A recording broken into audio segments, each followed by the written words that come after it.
السلام عليكم ورحمة الله. نتمنىكم تكونوا بخير وعلى ألف خير.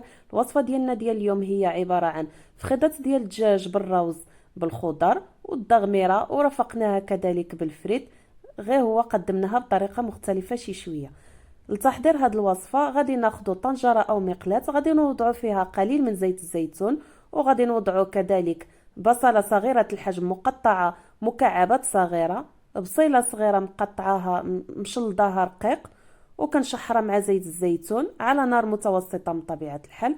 غادي نضيف هنا حبة طماطم مقطعة مكعبات صغيرة، مطيشة مقطعة رقيقة، غنشحروا الكل.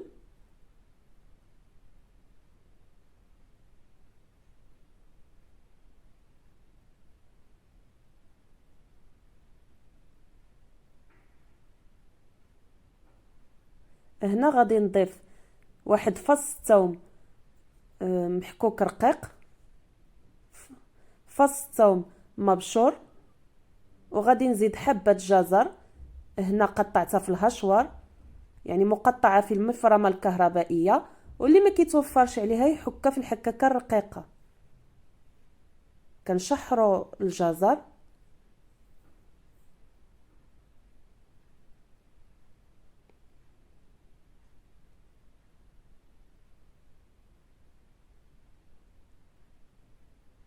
في هذه الاثناء غادي نزيدوا الفلافل، نص فلفله حمراء ونص فلفله صفراء، ومن الاحسن الا كانت الخضراء حسن غادي تخرج اللون كتر. انا ما كانتش توفرت عندي هنا. نص حبه فلفل احمر ونص حبه فلفل اصفر، من طبيعه الحال الفلفل الحلو. غادي نشحروه شويه، من بعد غادي نضيفوا 80 غرام ديال جلبانه، 80 غرام بازلاء. هنا كانت عندي في المجمد، انا بغيت نضيفها، عاد جبدتها من المجمد غسلتها وضفتها باش ما كتمياش. هنا غادي نوضعوا العطريه، الملحه، البزار، سكينجبير، الخرقوم، التحميره، الزنجبيل، الفلفل الاسود، الكركم، الملح. كنخلطوا الكل، والفلفل الاحمر حلو حتى هو بودره.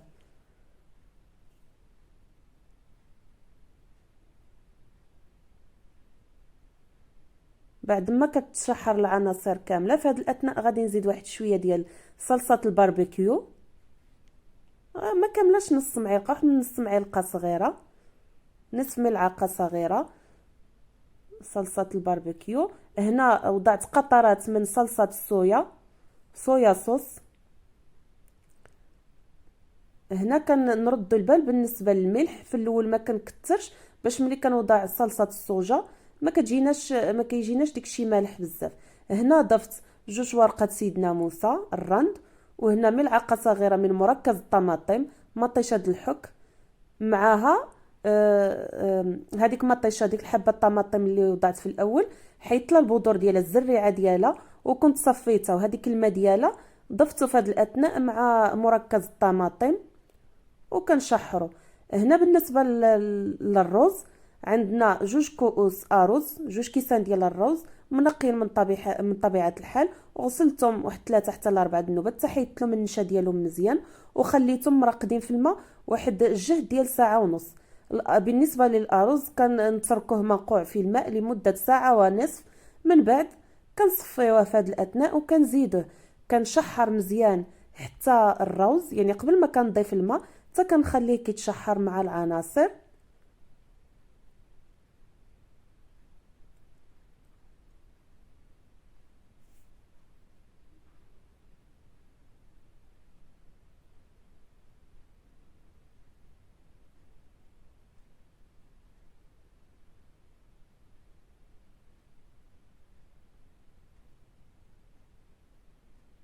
في هذه الاثناء كنزيد الماء المغلي، كنزيد الماء طايب حتى كيتغطى الروز.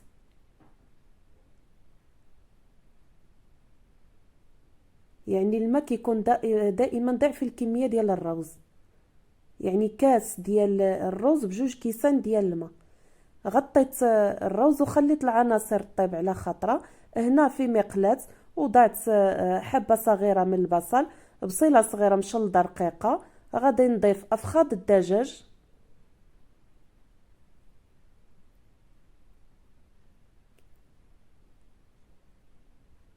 ممكن تضيفوا صدر دجاج مقطع طريفات، ممكن تزيدوا جنيوحات، ممكن تضيفوا اللي عندكم. هنا وضعت واحد جوج فصوص ثوم، جوج فصوص ثوم محكوكين. وهنا غادي نوضع العطريه، الزعفران الشعره، الملحه، البزار، الخرقوم عفوا والسكينجبير والفلفل الاحمر الحلو والتحميره، يعني الزنجبيل، الكركم، الفلفل الاسود، الملح والزعفران الشعره اللي كيتوفر عليه. اللي ما عندوش ممكن يدير الضامه ديال الزعفران الشعره، واللي ما عندوش الضامه حتى هي ماشي مشكل، ممكن يلغيها. هنا تقريبا 2 ملاعق كبيره من القزبر المعدنوس، الكزبره والبقدونس. وهنا عندي نص حامضه عفوا مقطعه قطع صغيره، ومعلقه صغيره ديال السمن، ملعقه صغيره من السمن، ونصف ليمونه مخلله مقطعه مكعبات صغيره. وكنوضع شويه ديال الماء حتى كتدخل ديك القامه مزيان في الدجاج.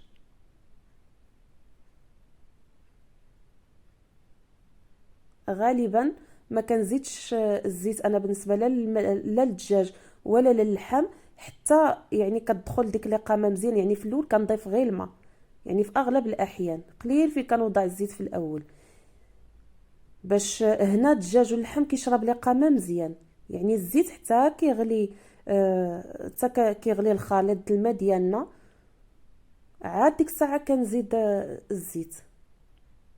هنا في هاد الاثناء هادي راني غادي نوضع خليط من زيت الزيتون وزيت المائده، شويه ديال الزيت البلديه والزيت الروميه.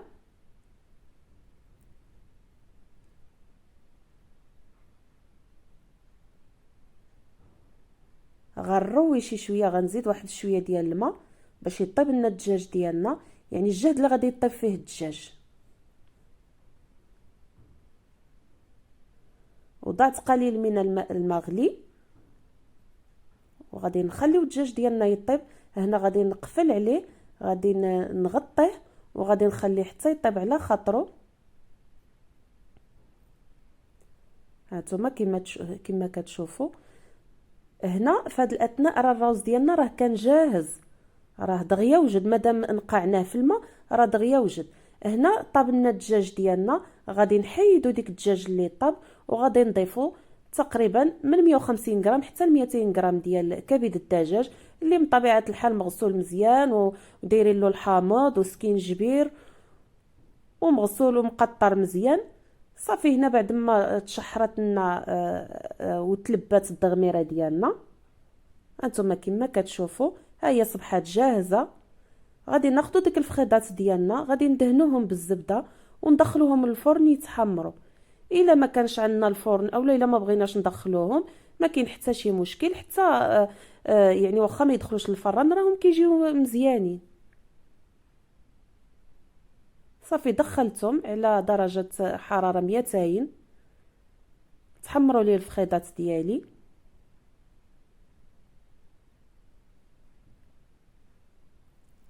وهذا هو الطبق النهائي. انا قدمته بهذا الشكل هذا.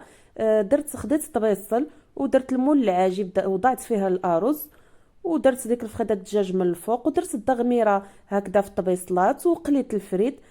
الفريت هنا كيجي بواحد الطريقه غزاله. الا بغيتو كتبوا لي في لي كومونتير وندير لكم فيديو مخصص غير ديال الفريت، الطريقه ديالو. نتمنى يكون نال رضاكم واستحسانكم، والى عجبكم ما تنساونيش من خالص الدعاء، وتخليوا لي تعليقاتكم في خانه التعليقات.